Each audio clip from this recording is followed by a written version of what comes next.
Rebel star కల్కి తర్వాత the Raja Saab pending shooting మీదే ఫోకస్ పెట్టాడు. అయితే Hanu Raghavapudi project final script ready అవడంతో ఇప్పుడు ఆ సినిమా కథా చర్చలు జరుగుతున్నాయి. ఇక గేమ్ చేంజర్ షూటింగ్ కి గుమ్మడికాయ కొట్టబోతున్నాడట శంకర్. అలానే తారక్ గోవాలో దేవరా షూటింగ్ కి గుమ్మడికాయ కొడుతుంటే పవన్ సర్ప్రైజ్ ప్లాన్ చేశాడు. మొత్తంగా ఈ వారం టాప్ స్టార్స్ అంతా స్పీడ్ పెంచేస్తున్నారు. పుష్ప 2ని జూలై 2వ వారంలోపు షూటింగ్ పూర్తి చేయాలనుకున్న టీం ఈ నెలాఖరులోగా టాకీ పార్ట్ పూర్తి చేస్తుందట. వచ్చే నెలలో patch work, pending song shooting పూర్తి చేసే పనిలో ఉంటుందట.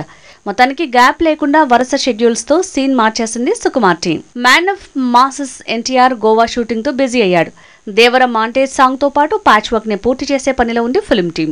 అంతేకాదు వచ్చే వారాంతంలోగా దేవర ప్యాచ్ వర్క్, సాంగ్ షూటింగ్ తో సహా మొత్తం పూర్తవుతుందట. గ్లోబల్ స్టార్ రామ్ చరణ్ తో శంకర్ తీస్తున్న గేమ్ చేంజర్ మూవీ కూడా ఈ వారమే పూర్తి కాబోతోంది.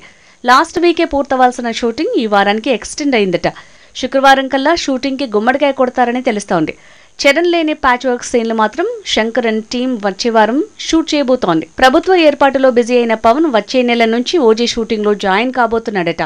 సగం పైనే షూటింగ్ పూర్తయిన ఈ సినిమాని జూలై నుంచి మొదలు పెట్టే పనిలో ఉన్నాడట. జూలై, ఆగస్టు నెలల్లో ఓజీ, హరిహర వీరమలు షూటింగ్ పూర్తి చేసి ఓ 6 నెలల గ్యాప్ తర్వాత ఉస్తాద్ భగత్ సింగ్ షూటింగ్ ప్లాన్ చేస్తాడు పవన్ అంటూ ప్రచారం జరుగుతోంది. లెక్క మారింది.